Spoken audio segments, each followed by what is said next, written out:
How many of you use energy? And how many of you have been in this position before?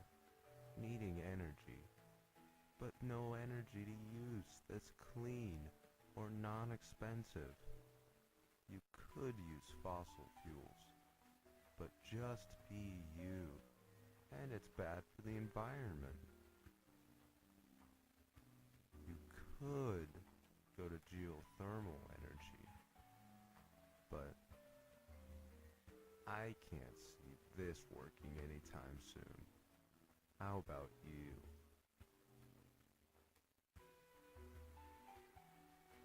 Wind energy? Come on, I can't see this working either. And hydroelectric energy? Who wants to deal with that awful mess? Nuclear energy? Don't even try it.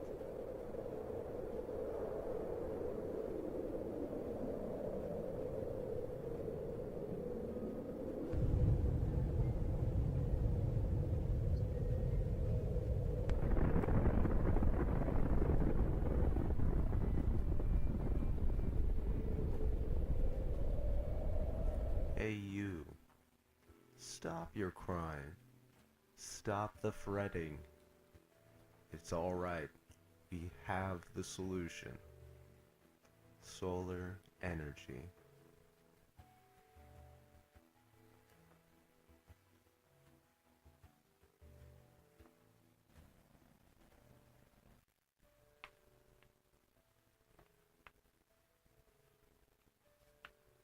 Oh, hello there. I didn't see you. Did you know that the amount of energy given off by the sun in one day is equal to the amount of energy used by all of mankind in 1 year? What if I were to say we could harness this energy? Hi, I'm Professor Randy Gonard, and today we are going to describe to you the benefits of solar energy. First off, allow us to describe the science of this surprisingly simple process. The solar panel is bombarded by tiny particles from the sun called photons. These photons create electricity. Let's take a closer look at this.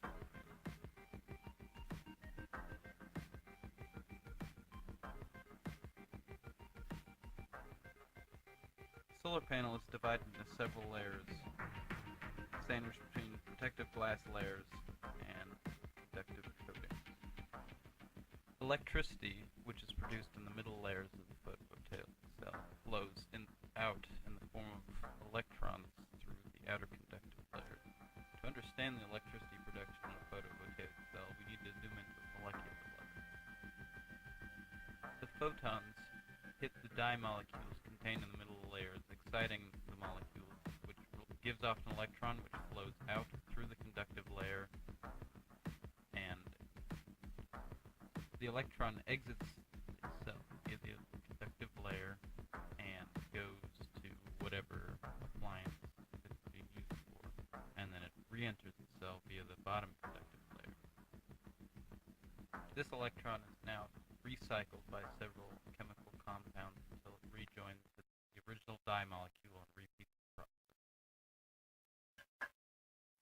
Solar power towers work in a slightly different manner. An array of mirrors focuses light onto a central collection tower which contains a liquid, usually water, which the light energy heats up until it turns into steam, which spins a turbine. With us today to address some of the concerns is Host Mahogi, a random schmuck we picked up off the street. We gave him some peanuts, so he followed us into the studio, and he's willing to do this interview thing we got going on.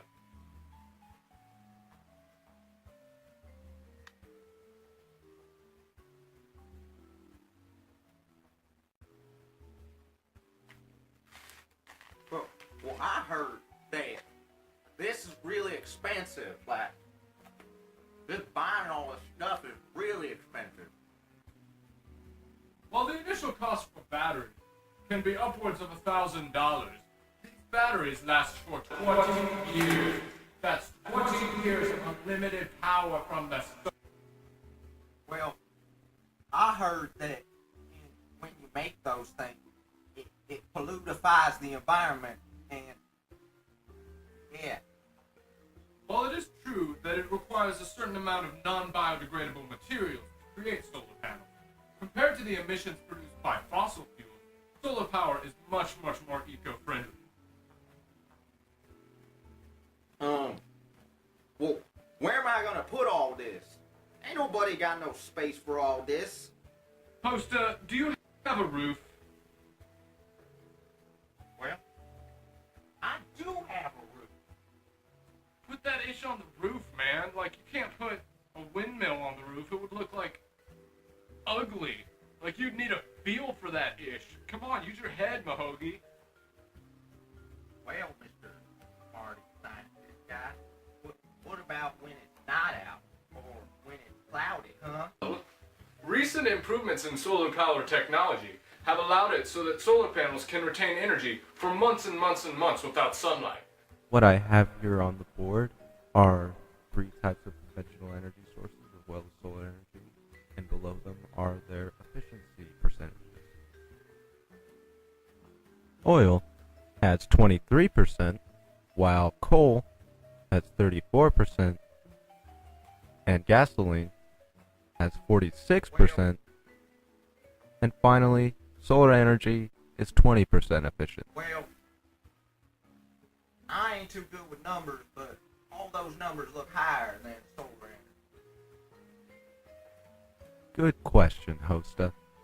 Well, the other percentages may be higher. However, you have to worry about supply. With sun energy, you don't have to worry about supply. Hate doing math. Hate doing simple things in general. Well, don't worry. We did the math for you. As you can see here, I have a certain number of price estimates. Things to consider when you're installing a solar power system is the scale at which you want it made. Say if you have a business or if you're just doing this for your own household. Installation, the price for installation can vary from $4,000 to $35,000. Whereas the price for the battery can vary from $500 to $2,000. Keep in mind that these appliances only need to be replaced every 20 years. That's 20 years of having to pay next to nothing for lighting, heating. Not only will you be saving money, but you'll have potential to make money by selling some power back to grids. Furthermore, solar power is much more economically efficient in rural areas because they will be producing power at the site of its usage. Well,